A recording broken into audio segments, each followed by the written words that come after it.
Hello everyone, this is Jake from CINECALIBER.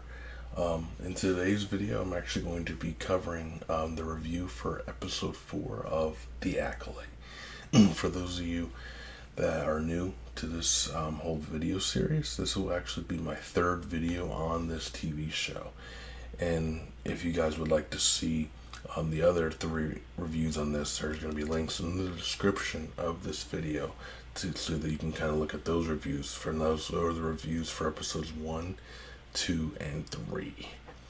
And yeah, I'm just going to kind of go into like a brief recap here before we get started for those that have followed the series so far. So basically where we left off in episode 3, it kind of ended with the episode was a flashback, so to say, and it was a flashback of the 2 main characters, Asha and May, who are twins on opposing sides of the Force. Basically, you have May, who's basically an assassin trying to gain vengeance against the Jedi, and then you have Asha, her sister, who was trained by the Jedi but actually left due to her own personal reasons. And at the same time, the Jedi are hunting down May because of her, actions, and then they're trying to uncover who she is basically linked to. Basically, who is basically having her attack these Jedi for the most part. That's really the 2 big things that happened in the last episode, and we can kind of go into now the review for episode 4. And we're gonna start that off with the plot summary. Racing to the next target, the Jedi head to a new world as they close in on the clever assassin. So yeah, we're going to get into now what was a hit, the good of this episode. So like I've been saying in the last few reviews I've been doing for the show, the budget looks very nice here. Like it's $180 million that they have for this show, and the costume design is just an absolute spectacle.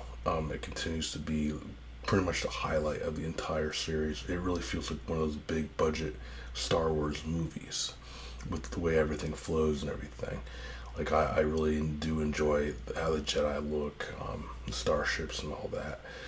One of my criticisms from this show really has been like the just kind of how the worlds look. But I actually enjoyed the main planet of this episode.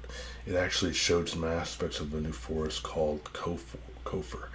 And particularly, they showed some of, like, the creature species, which, in the other episodes has just been kind of, like, generic settings.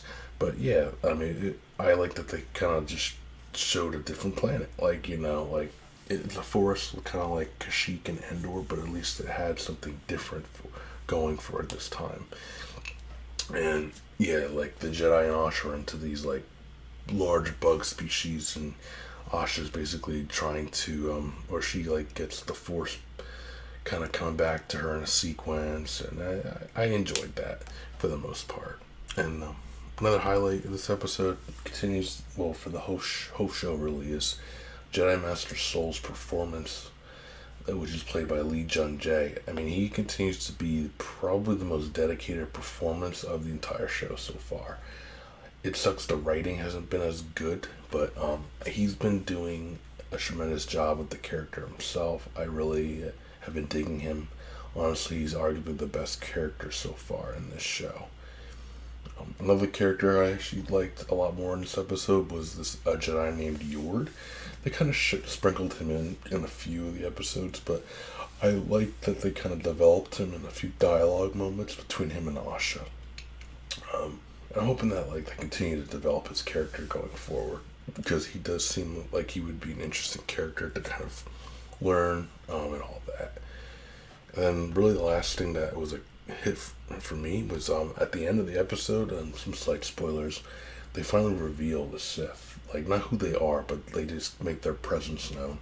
There's like a scene where basically the Sith is just floating in the air, and I really liked that. Like, it felt so sinister, and I was like, oh gosh, that's really awesome. And then he kind of just leaves this, great impact of like outstanding power, I guess you could say, at the end, and it left me wanting more. Like, I actually can't wait to see what happens in the next episode.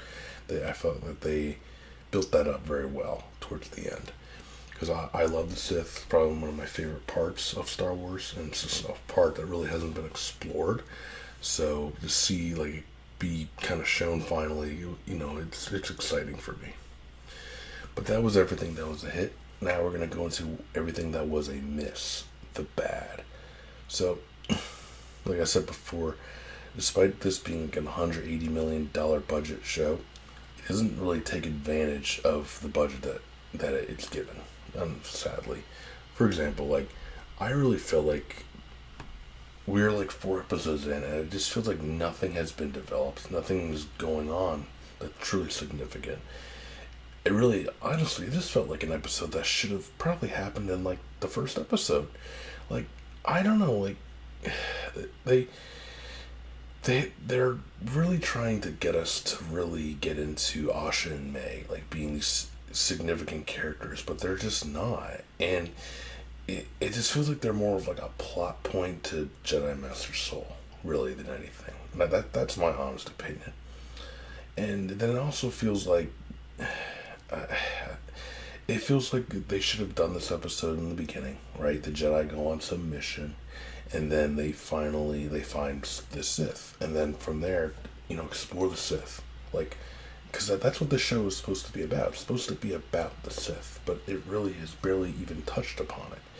And so I just, the direction to me is just not. It's really losing me, and we're already halfway through the show, so.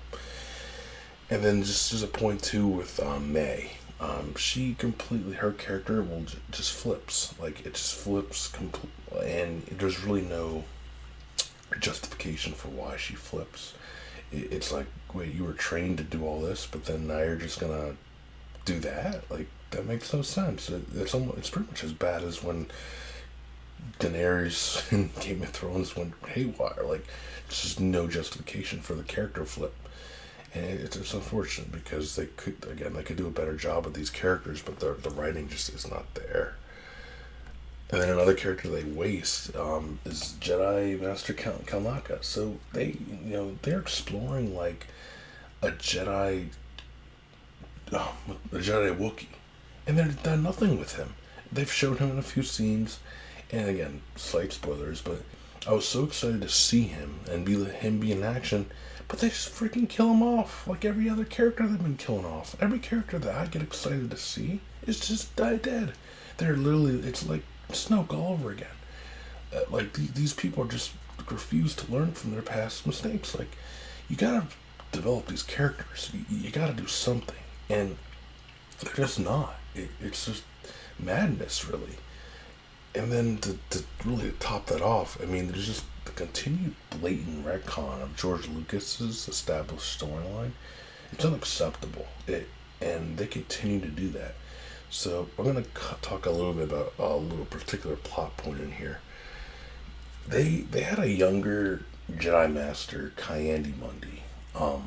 He, at this point, he would be 100 years younger than he was in The Phantom Menace. He was a high-ranking Jedi in The Phantom Menace. And his whole appearance conflicts everything.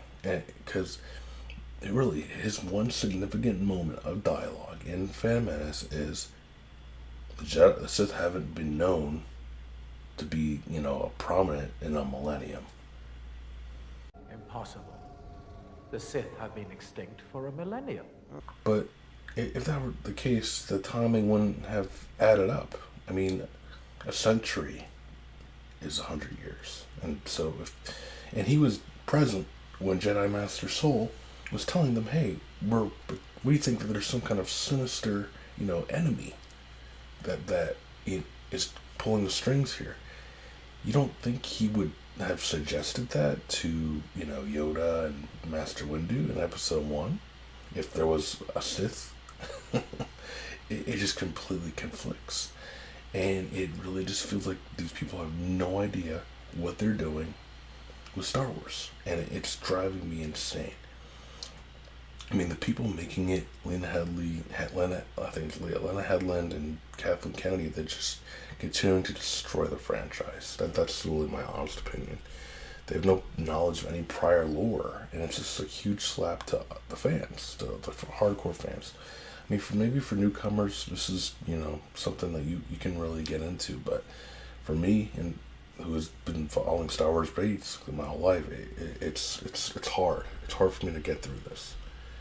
But that's everything that was a miss for me. And we're gonna go into the conclusion. So, with all that said, I mean, this was definitely a vast improvement from the previous episode that the Acolyte has shown. But really, this show continues to be an underwhelming introduction to a new era of Star Wars. It has questionable story arcs. There's undeveloped characterization. The dialogue is just bad, and then just the basic retconning of what was established before makes it a very hard show to get by. I mean, the show is about halfway done. If just to be a little bit optimistic, I'm hoping that they figure it out. I mean, it does kind of feel like that there's no coming back from this show, but that it did end on a positive note with the Sith, making its presence known.